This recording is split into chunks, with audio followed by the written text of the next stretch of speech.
ఓడదాటదాకా ఓడమల్లన్న, ఒడ్డుకెక్కినాక బోడమల్లన్న. ఇక అది కాంగ్రెస్ పార్టీ యొక్క వైఖరి మొదటి నుంచి కూడా. రాహుల్ గాంధీ నుంచి మొదలు పెడితే రేవంత్ రెడ్డి దాకా అందరి వైఖరి అదే. నేను అడుగుతా ఉన్న రాహుల్ గాంధీని కూడా, కష్టం వస్తే వస్తా అంటివి, ఇది నా గ్యారంటీ అంటివి, పిలువుండ్రి వస్తా అంటివి. వాళ్ళ తెలంగాణ రైతులు అడుగుతున్నారు, రాహుల్ గాంధీ గారు ఎక్కడున్నారు మీరు? అసలు మీ ప్రభుత్వం ఇన్ని మోసాలకు పాల్పడుతుంటే, రైతు భరోసాని కూడా ఇవాళ రైతు నిరాశగా మారుస్తుంటే, రాష్ట్రంలోని రైతాంగాన్ని నయవంచన చేసి గొంతుకొస్తుంటే ఎక్కడ ఉన్నావు రాహుల్ గాంధీ నేను అడుగుతా ఉన్నా. వచ్చే దమ్ముందా? వరంగల్కి వస్తావా? ఏదైనా ఒక గ్రామానికి వచ్చి రైతులతో కూర్చుంటావా? మాట్లాడతావా? కనీసం ఎందుకు ఈ రకంగా మోసం చేస్తున్నదో నీ రేవంత్ రెడ్డి ప్రభుత్వం చెప్పే ధైర్యం ఉందా? మేనిఫెస్టోలో ఇచ్చిన మాటను నిలబెట్టుకున్నందుకు ముందుగా ముఖ్యమంత్రి నుంచి మొదలు పెడితే రాహుల్ గాంధీ దాకా ఖచ్చితంగా తెలంగాణ రైతాంగానికి క్షమాపణ చెప్పాల్సిందే. మీరే ఇచ్చినారు వ్యవసాయ డిక్లరేషన్ అని, మీరే చెప్పినారు మాటలు, బోనస్ అన్నారు, ఇంకోటి అన్నారు, చాలా బోగస్ మాటలు మాట్లాడినారు. కానీ వీటన్నిటికంటే దరిద్రం, వీటన్నిటికంటే నికృష్టమైన మాట నిన్న రేవంత్ రెడ్డి గారు మాట్లాడినారు. ఇది పేపర్లో రిపోర్ట్ అయింది, దాని ప్రకారమే నేను మాట్లాడుతూ ఉన్నా. తెలంగాణ కాకుండా ఉమ్మడి ఆంధ్రప్రదేశ్లోనే బాగుండే ప్రభుత్వ ఉద్యోగులకనే ఒక నికృష్టమైన భావదారిద్రపు మాట తెలంగాణ ముఖ్యమంత్రి మాట్లాడడం అనేది, ఇది నిజంగా కూడా తెలంగాణ ఆత్మగౌరవాన్ని కించపరచడమే. అసలు నీకు సిగ్గుందా? ఉద్యమంలో ఎన్నడూ రాలేదు కనీసం కలిసి, ఇవాళ సిగ్గు లేకుండా ఆ ముఖ్యమంత్రి పదవిలో కూర్చొని కూడా ఈ భావదారిద్రపు మాట మాట్లాడడానికి ఒక తెలంగాణ బిడ్డవు కదా, కనీసం రేషమని ఉండాలి కదా. ఎక్కడున్న తెలంగాణ ఎక్కడ పోయిందండి? 10 ఏళ్లలో భారతదేశానికే ఆదర్శంగా నిలబడ్డ తెలంగాణను పట్టుకొని ఉమ్మడి ఆంధ్రప్రదేశ్లోనే బాగుండే పరిస్థితులను మాట్లాడడానికి నీకు మనసెట్లొచ్చింది? నీ రాష్ట్రాన్ని నువ్వే కించపరచడానికి నువ్వు ముఖ్యమంత్రి అనే ఇంగితం కూడా నీకు లేదా? ఆ మాత్రం సోయి కూడా లేదా అని బాధతో అడుగుతా ఉన్నావు. ఒక ముఖ్యమంత్రి పదవిలో కూర్చున్నావు, అదృష్టవంతుడివి నువ్వు. ఎంత గొప్పగా మాట్లాడాలి నువ్వు నీ రాష్ట్రం గురించి, నీ ప్రభుత్వం గురించి కూడా గొప్పగా చెప్పుకోవద్దంటలేదు మేము. కానీ రాష్ట్రాన్ని చిన్నగా చేసి చూపెట్టడం అనే దౌర్భాగ్యం అనేది అయితే ఉందో నిజంగా కూడా బాధాకరం. ఇంకా దారుణం ఏంటంటే, రాష్ట్రాన్ని చిన్నగా చేస్తాడు. ప్రభుత్వ ఉద్యోగుల పరిస్థితి అట తెలంగాణలో బాగా లేకుండానట, ఉమ్మడి ఆంధ్రప్రదేశ్లో బాగుండేనట. ఎందుకు 73% జీతం పెంచినందుకు బాగా లేకుండేనా? లేకపోతే భారతదేశంలోనే హైయెస్ట్ పే స్కేల్ కేంద్ర ప్రభుత్వ ఉద్యోగుల కంటే కూడా అత్యధికంగా జీతాలు ఇచ్చినందుకు బాగా లేకుండేనా? అత్యధికంగా పెన్షన్లు ఇచ్చినందుకు బాగా లేకుండేనా? లేదా ఇదే ప్రభుత్వ ఉద్యోగులు మన రాష్ట్రాన్ని అగ్రభాగాన భారతదేశంలో నిలబెట్టినందుకు బాగా లేకుండేనా? ప్రపంచంలోనే అతిపెద్ద లిఫ్ట్ ఇరిగేషన్ ప్రాజెక్టు కట్టింది ఇదే ప్రభుత్వ ఉద్యోగులు కాదా? ఇదే ప్రభుత్వంలోని ఇరిగేషన్ డిపార్ట్మెంట్ కాదా? రాష్ట్రాన్ని భారతదేశంలోనే తలసరి ఆదాయంలో నిలబెట్టింది అగ్రభాగాన ఇదే ప్రభుత్వ ఉద్యోగులు, ఇదే ప్రజలు కాదా?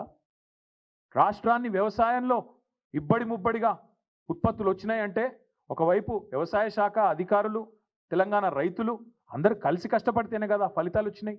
మరి అట్లాంటిది తెలంగాణలో ప్రభుత్వ ఉద్యోగుల పరిస్థితి బాగాలేదు, ఉమ్మడి ఆంధ్రప్రదేశ్లోనే బాగుండే అనే నికృష్టపు మాట ముఖ్యమంత్రి నోట రావచ్చునా? ఇవన్నీ కాకుండా పచ్చి అబద్ధాలు చెప్పడమే వీళ్ళు అలవాటుగా మార్చుకున్నారు. ఎందుకు ఇస్తలేవా రేవంత్ రెడ్డి పెన్షన్లు అంటే పచ్చి అబద్ధం. ఎందుకు ఇస్తలేవా రేవంత్ రెడ్డి 100 రోజుల్లో 6 గ్యారంటీలు అంటే ఆర్థిక పరిస్థితి లేదు, దివాలా తీసినది, నాశనం అయిపోయింది, అప్పుల పాలైపోయింది అని దివాలా కోరు మాటలు మాట్లాడుతున్నాడు ముఖ్యమంత్రి. నేను ఇదే ముఖ్యమంత్రి, ఇదే కాంగ్రెస్ పార్టీ నాయకులు ఎన్నికలకు ముందు మీరు అడిగినారు, రిపోర్టర్లు నిలదీసినారు. మీరు I applaud you, I congratulate you. మీరు అడిగినారు సూటిగా, మీరు అడ్డగోలు హామీలు ఇస్తుండ్రు, ఎట్లా అమలు చేస్తారు అని అడిగినరు. అడిగితే ఆ రోజు పెద్ద పెద్ద డైలాగులు కొట్టిండ్రు. మాకు అంతరికే, మేము 100 సంవత్సరాల పార్టీ, మాకు తెలియదా, మీరు మాకు చెప్పేటోళ్ళ, మేము పెద్ద పోటుగాళ్ళం అని బిల్డప్ ఇచ్చిందే వీళ్ళు. ఒక్కసారి వినండి మేము చెప్పిన మాటలు. మేము కాదు, వాళ్ళు చెప్పిన మాటలు. ఆ రోజు రేవంత్ రెడ్డి గారు పిసిసి ప్రెసిడెంట్ రాష్ట్ర ఆర్థిక పరిస్థితి గురించి మాట్లాడిన మాటలు వినండి. ఎవరు చెప్పారు? ఎవరన్నారా మాట అంటున్న? కర్ణాటక రాష్ట్రానికంటే తెలంగాణ రాష్ట్రం ఆదాయం తక్కువ అని. అది తప్పుడు ప్రచారం. అక్కడ ఉన్నాయి 224 అసెంబ్లీలు, అక్కడ ఉన్న జనాభా ఎంత, రాష్ట్రం బడ్జెట్ ఎంత. ఇక్కడ ఉన్న జనాభా ఎంత, ఈ రాష్ట్రం బడ్జెట్ ఎంత. దేశంలోనే అత్యధిక ఆదాయం ఉన్న రాష్ట్రం తెలంగాణ రాష్ట్రం. దేశంలోనే అత్యధిక ఆదాయం ఉన్న రాష్ట్రం తెలంగాణ రాష్ట్రం. అదేమో ప్రతిపక్షాలు ఉన్నప్పుడు, ఇప్పుడేమో వేరే మాట మాట్లాడి అది కూడా చూపెడతా.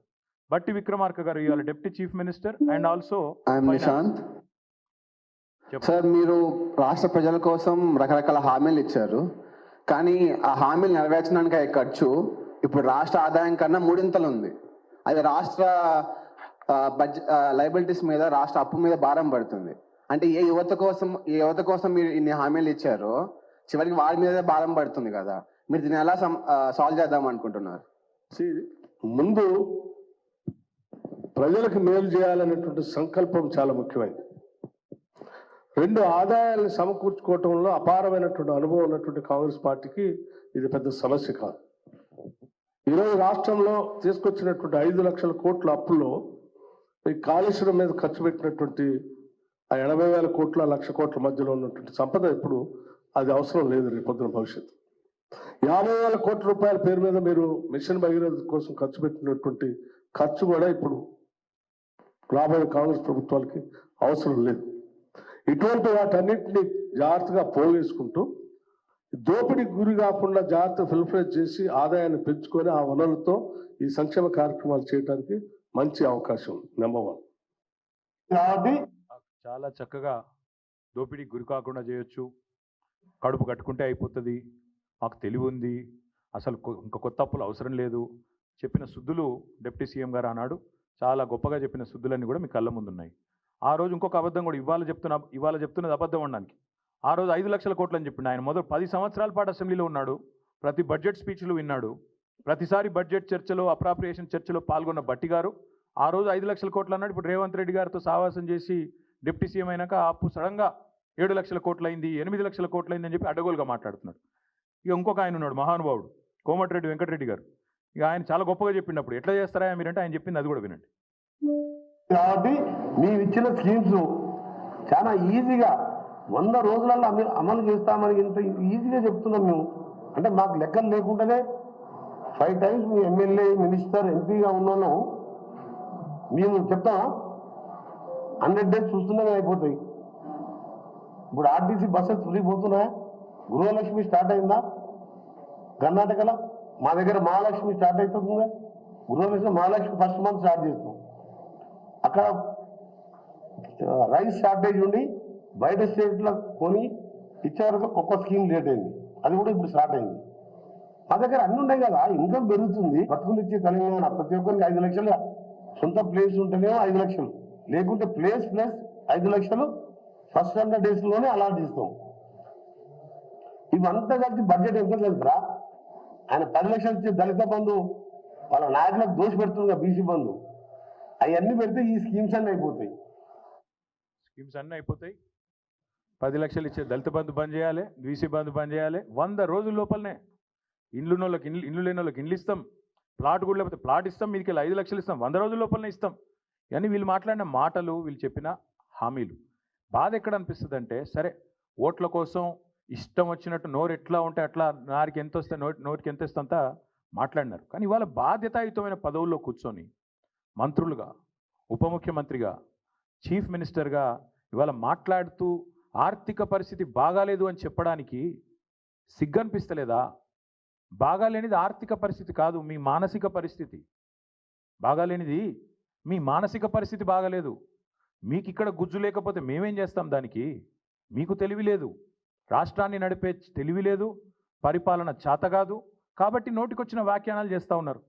చక్కదిద్దాల్సిన సీట్లో కూర్చొని చేతగాని మాటలు మాట్లాడితే ప్రజలు ఏమనుకుంటారు? మీకు లోన్లు ఇచ్చే ఇన్స్టిట్యూషన్స్ ఏమనుకుంటాయి?